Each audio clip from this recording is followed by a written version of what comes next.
Hello friends, I am Swapnita and today we will talk about market failure in education and role of policy. In previous video on market in education sector हम समझे थे कि because of characteristics like externalities, information gaps, lack of competition and long gestation period, education market different होता है normal market से.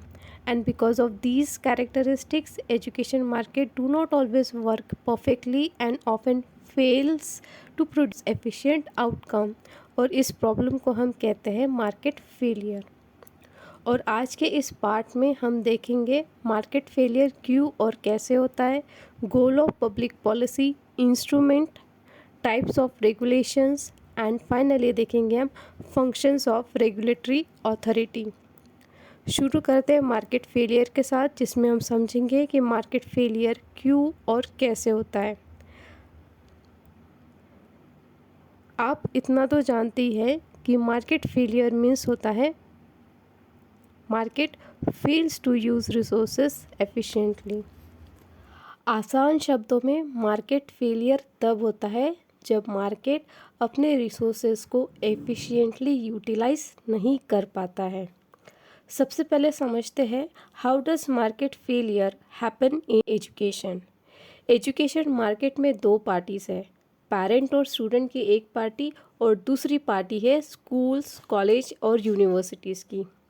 अब parent क्या चाहते हैं, वे अपनी यूटिलिटी मैक्सिमाइज़ करना चाहते हैं. मींस पेरेंट्स चाहते हैं कि उनके बच्चों को अच्छा एजुकेशन मिले ताकि उनके बच्चों को अच्छी सैलरी वाली जॉब मिले. अच्छी सैलरी ही उनके यूटिलिटी बेनिफिट है जिसे वे मैक्सिमाइज़ करना चाहते हैं. और स्कूल्स या प्राइवेट फर्म्स क्या चाहती हैं, ज़्यादा से ज़्यादा प्रॉफिट कमाना. ज़्यादा प्रॉफिट कमाने के चक्कर में कई बार एजुकेशन की क्वालिटी कम कर देते हैं. यहाँ क्या हो रहा है, दोनों पार्टीज़ अपने अपने फ़ायदे के लिए काम कर रहे हैं. जब हर कोई सिर्फ अपना फ़ायदा सोचता है तो रिज़ल्ट हमेशा बेस्ट नहीं होते या आउटकम हमेशा एफिशिएंट नहीं होते. अब आप पूछ सकते हैं कि आउटकम को एफिशिएंट कब माना जाता है. मार्केट आउटकम्स एफिशिएंट तब माने जाते हैं जब आउटकम्स पैरेटो ऑप्टिमल हो. Pareto optimals means a condition in which no one could be made better off without making someone else worse off. इसका मतलब है ऐसी कंडीशन जिसमें किसी एक इंसान की सिचुएशन को बेहतर बनाना तब तक पॉसिबल नहीं है जब तक किसी दूसरे की सिचुएशन को ख़राब नहीं करते. नेक्स्ट हम देखते हैं why does market failure happen in education. Education sector में मार्केट फेलियर होने का एक रीज़न हमने देखा है पॉजिटिव एक्सटर्नलिटीज़. पॉजिटिव एक्सटर्नलिटीज़ का मतलब है एजुकेशन का बेनिफिट सिर्फ स्टूडेंट्स को नहीं बल्कि पूरे सोसाइटी को भी मिलता है. साथ ही हमने देखे कि दोनों parties means parents and school दोनों अपनी अपनी यूटिलिटी मैक्सिमाइज़ करना चाहते हैं. ऐसे कंडीशन में अगर हम एजुकेशन को सिर्फ मार्केट फोर्सेस पर छोड़ दिया जाए तो क्या होगा, तो स्कूल क्या करेंगे, अपने फ़ायदे के लिए खुद का प्रॉफिट बढ़ाने के लिए हो सकता है कि वो एजुकेशन की क्वालिटी पर ज़्यादा ध्यान ना दे, सीट कम रखे या फीस ज़्यादा चार्ज करे. इससे जो पेरेंट अपने बच्चों को ज़्यादा फीस देकर नहीं पढ़ा सकते वे नहीं पढ़ाएंगे और जो पेरेंट्स ज़्यादा फीस देकर पढ़ा सकते हैं सिर्फ वही पेरेंट्स अपने बच्चों को पढ़ाएंगे. ऐसा होने पर स्कूल और कॉलेज उतनी एजुकेशन प्रोवाइड नहीं करेगी जितना सोसाइटी को एक्चुअली ज़रूरत है. इससे क्या होगा, a large number of children may be excluded from its consumption. लेकिन अगर हम हायर स्टडीज़ में प्रोफेशनल एजुकेशन और प्रोफेशनल जॉब ओरिएंटेड एजुकेशन की बात करते हैं, जिसमें आते हैं doctor, engineer, IT courses etcetera, इनमें मार्केट फेलियर कभी कभी कम भी हो. क्योंकि यहाँ प्राइवेट रिटर्न मीन्स स्टूडेंट को मिलने वाले बेनिफिट और सोशल रिटर्न्स मीन्स सोसाइटी को मिलने वाले बेनिफिट में ज़्यादा बड़ा गैप नहीं है। Private return and social return में गैप कम होने का मतलब है जो स्टूडेंट पढ़ रहे हैं उसमें उनको भी फ़ायदा है और सोसाइटी को भी लगभग उतना ही फ़ायदा है। फॉर एग्ज़ाम्पल एक डॉक्टर है जो लोगों को अपनी सर्विसेज देंगे, लोगों का इलाज करेंगे। इससे लोगों को अच्छी मेडिकल सर्विस, अच्छा ट्रीटमेंट मिलने से सोसाइटी का फ़ायदा होगा। साथ ही ये सर्विस प्रोवाइड करके डॉक्टर को जो इनकम मिलेगा उसमें डॉक्टर का भी फ़ायदा होगा। इस तरह से प्रोफेशनल स्टडीज़ में private benefit and social benefit में ज़्यादा गैप नहीं होता है, इसलिए यहाँ मार्केट फेलियर के चांसेस कम होते हैं। चांसेस नहीं होते हैं ऐसा नहीं है, लेकिन फिर भी अगर एजुकेशन सिर्फ मार्केट पर छोड़ दिए जाए और सिर्फ वही स्टूडेंट पढ़ेंगे जो पे कर सकते हैं, जो अफोर्ड कर सकते हैं, जो ज़्यादा फीस पे नहीं कर सकते, जो अफोर्ड नहीं कर सकते, वो एजुकेशन सिस्टम से बाहर हो जाएंगे। इस सिचुएशन को इथिकल फेलियर कहते हैं। इससे एजुकेशन जो एक ऐसा रिसोर्सेस है जिसकी प्राइवेट बेनिफिट के साथ साथ सोशल बेनिफिट्स भी है, इसका डिस्ट्रीब्यूशन इक्वल या फेयर नहीं होगा, या दूसरे शब्दों में डिस्ट्रीब्यूटिव जस्टिस नहीं होगा। नेक्स्ट हम देखते हैं गोल ऑफ पब्लिक पॉलिसी। हम देख चुके हैं कि मार्केट फेलियर कैसे होता है और क्यों होता है। आगे अब सवाल यह है कि मार्केट फेलियर की प्रॉब्लम को कैसे सॉल्व की जाए। इसका आंसर है गवर्नमेंट पॉलिसीज़ एंड इंस्टीट्यूशन से। लेकिन क्या आपको नहीं लगता अगर एजुकेशन सेक्टर में मार्केट फेलियर हो रहा है तो एजुकेशन सेक्टर को पूरी तरह से स्टेट के भरोसे छोड़ना चाहिए? सरकार ने पूरी एजुकेशन सेक्टर को संभालने का काम ले लेना चाहिए। लेकिन इस सॉल्यूशन पर कई लोगों का मानना है कि जब गवर्नमेंट एजुकेशन पर खर्चा करती है तो वह एक्सपेंडिचर वेस्टफुल है, इससे सिस्टम इनएफिशिएंट बन सकता है। वही दूसरे मार्केट सपोर्टर्स का कहना है कि गवर्नमेंट सब्सिडीज रिग्रेसिव नेचर की होती हैं। इसके अलावा उनका कहना है कि अगर एजुकेशन सेक्टर पूरी तरह स्टेट के कंट्रोल में रहा और पूरा फंडिंग अगर स्टेट ही कर रहा है तो एजुकेशन सेक्टर में जो अलग अलग इंस्टीट्यूशंस है उनकी ऑटोनॉमी कम हो जाएगी।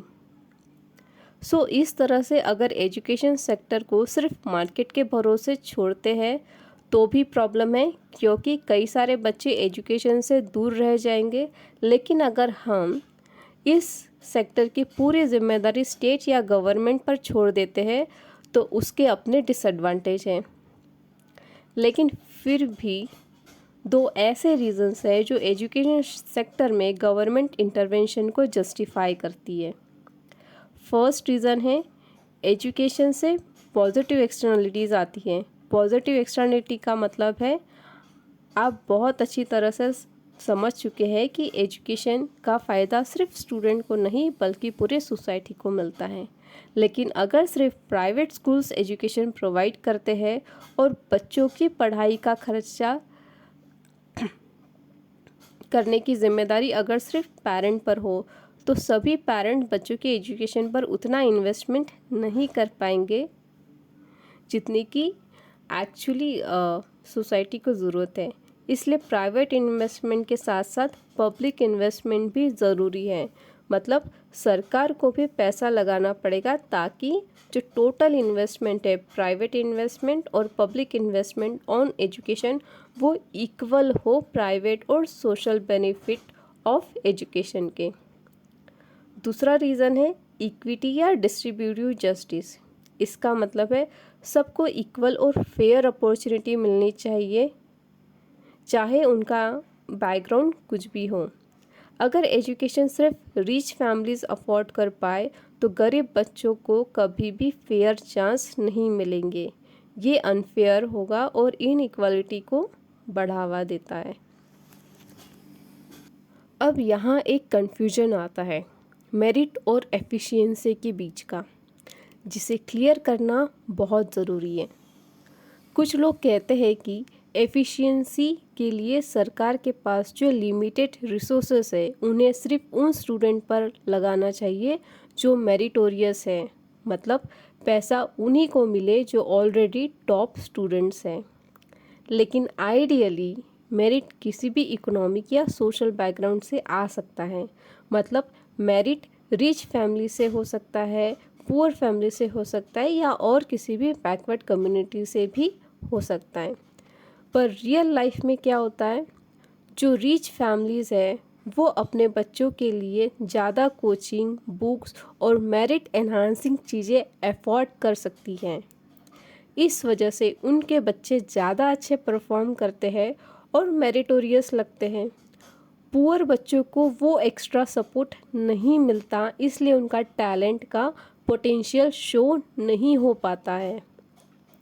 इसका मतलब यह है कि अगर गवर्नमेंट की पॉलिसी सिर्फ मेरिट पर बेस्ड हुई तो यह सिर्फ डिसएडवांटेज लोग जैसे गरीब बैकवर्ड फैमिलीज़ के बच्चों को बाहर ही नहीं करेगा, बल्कि इनइक्वालिटी को आने वाली जनरेशन तक कंटिन्यू करेगी। मतलब जो ऑलरेडी प्रिविलेज्ड है वो और आगे बढ़ेंगे और जो डिसएडवांटेज है वो और पीछे ही रह जाएंगे।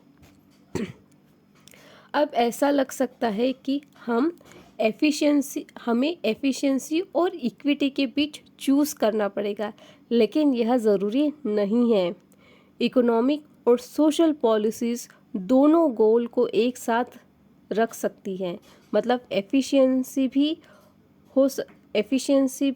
हो सकती है और फेयरनेस भी।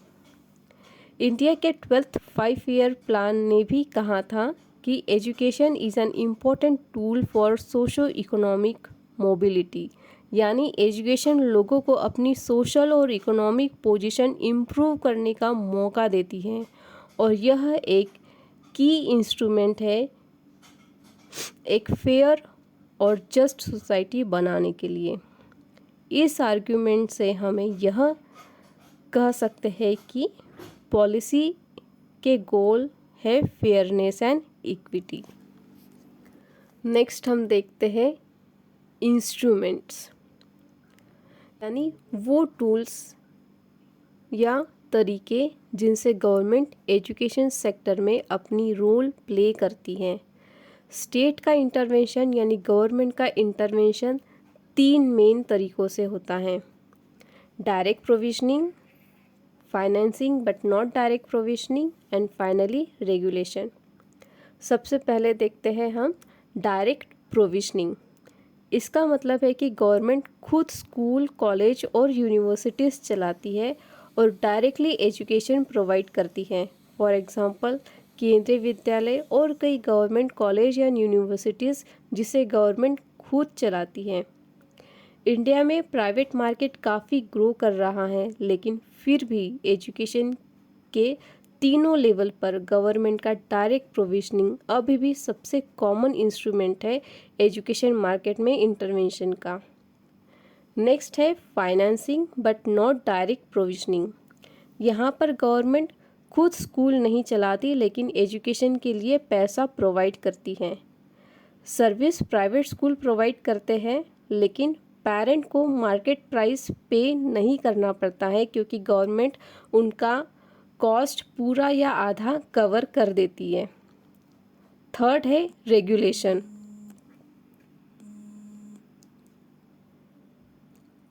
रेगुलेशन का मतलब है कि गवर्नमेंट कुछ रूल्स और रिस्ट्रिक्शन लगाती है ताकि स्कूल्स और ऑर्गेनाइजेशन अपनी फ्रीडम का मिसयूज़ ना करे। इसका काम है उनके बिहेवियर को कंट्रोल करना और गाइड करना, जैसे infrastructure standard, fee control, teachers qualification etcetera. Regulation एक तरीका है मार्केट फेलियर और इथिकल फेलियर दोनों को करेक्ट करने का। इन शॉर्ट, गवर्नमेंट या तो खुद एजुकेशन प्रोवाइड करती है या सिर्फ पैसा दे और प्राइवेट प्रोवाइडर से सर्विस दिलवाए, या फिर रूल्स बना के इंश्योर करे कि क्वालिटी और फेयरनेस बनी रहे। नेक्स्ट देखते हैं types of regulations. Regulations can be classified into 3 types. First common and control, second self regulation and finally market regulation. Regulation के कॉमन एंड कंट्रोल टाइप में गवर्नमेंट रूल्स एंड रेगुलेशंस को enforce करती है। For example, government private school के maximum fees limit decide कर सकती है, जिससे कोई भी स्कूल या इंस्टीट्यूशन उस लिमिट से ज़्यादा फीस चार्ज नहीं कर सकते। इसके अलावा इसका डीमेरिट यह है कि कोई इंस्टीट्यूशन प्रो मार्केट पॉलिसी नहीं बना सकते। नेक्स्ट है सेल्फ रेगुलेशन। सेल्फ रेगुलेशन का मतलब है कि एक वर्कफोर्स या ऑर्गेनाइजेशन खुद एक्सपर्ट की हेल्प से अपने लिए रूल्स बनाती है और उन्हें फॉलो करती है ताकि काम प्रोफेशनल स्टैंडर्ड के साथ हो। लेकिन इस सिस्टम की कुछ प्रॉब्लम है। लोग इसको क्रिटिसाइज करते हैं कि यह अक्सर सेल्फ सर्विंग होता है, यानी लीडर्स अपने फ़ायदे के लिए डिसीजंस लेते हैं, पब्लिक के फ़ायदे के लिए डिसीजंस नहीं लिए जाते। इसके अलावा यह इनएफिशिएंट भी हो सकता है, मतलब रिसोर्सेज का सही तरह से यूज़ नहीं होता और काम प्रॉपरली नहीं होता है। और एक इशू है लैक ऑफ ट्रांसपेरेंसी, यानी डिसीजंस ओपन और क्लियर नहीं होते। कभी कभी लीडर्स अपने वेस्टेड इंटरेस्ट मतलब पर्सनल फ़ायदे के लिए रूल्स मैनिपुलेट करते हैं। Finally market regulation. Market regulation involves encouraging competition and informed decision making by consumer। इसका मतलब है कि गवर्नमेंट या अथॉरिटी ऐसे रूल्स बनाते हैं जो मार्केट में कंपटीशन को प्रमोट करते हैं, मतलब एक ही प्लेयर या मोनोपोली ना हो बल्कि कई सारे कॉलेजेस, स्कूल्स और यूनिवर्सिटीज़ हो, साथ में उनका परफॉर्मेंस भी अच्छा हो। इसके अलावा inform decision making means parents और स्टूडेंट्स के पास सही इन्फॉर्मेशन हो ताकि वे ये डिसाइड कर सके कि कौन सी स्कूल, कॉलेज या यूनिवर्सिटीज़ उनके लिए बेस्ट है। इनके साथ creation of quasi market is one instrument for market regulation. Quasi market का मतलब है एक ऐसा अरेंजमेंट जिसमें मार्केट जैसे कंपटीशन क्रिएट किए जाते हैं, लेकिन पूरी तरह से फ्री मार्केट नहीं होता। मीन्स उसमें गवर्नमेंट कुछ हद तक कंट्रोल रखती है, पर साथ ही स्कूल, कॉलेजेस को आपस में कॉम्पीट भी करने देती है। फाइनली हम देखेंगे functions of regulatory authority. Regulators ensure करते हैं कि एजुकेशन की क्वालिटी मेंटेन रहे। रेगुलेटरी अथॉरिटी एक तरफ अनफेयर या हार्मफुल कंपटीशन को कर्ब करता है और दूसरी तरफ हेल्दी कंपटीशन या प्रो मार्केट पॉलिसी को प्रमोट करता है। रेगुलेशन हार्मफुल कंपटीशन को कर्ब करता है, मतलब जैसे कोई स्कूल बस प्रॉफिट के लिए स्टूडेंट को एक्सप्लॉइट ना करे। साथ ही रेगुलेशन हेल्दी कंपटीशन इनकरेज करते हैं, जैसे प्रो मार्केट पॉलिसी जो एजुकेशन क्वालिटी को इम्प्रूव करे। चैलेंज वाली बात यह है क्योंकि कभी कभी एफिशिएंसी और सोशल गोल क्लैश कर सकते हैं, इसलिए रेगुलेटर्स को एकदम केयरफुली होके काम करना पड़ता है। रेगुलेटर्स का एक और वाइटल रोल है एजुकेशन की क्वालिटी चेक करना। अब क्वालिटी कैसे चेक करते हैं? By checking infrastructure like classroom, labs, laboratories, libraries होनी चाहिए। By requiring accreditation like India में कॉलेज को नैक रेटिंग लेना पड़ता है। और थर्ड है बाय यूजिंग ग्रेडिंग सिस्टम, जिसे स्कूल और कॉलेजेस खुद अपनी क्वालिटी इम्प्रूव करते हैं ताकि उनके ग्रेड बेटर हो। सो ये था market failure and role of policy in education. Thank you.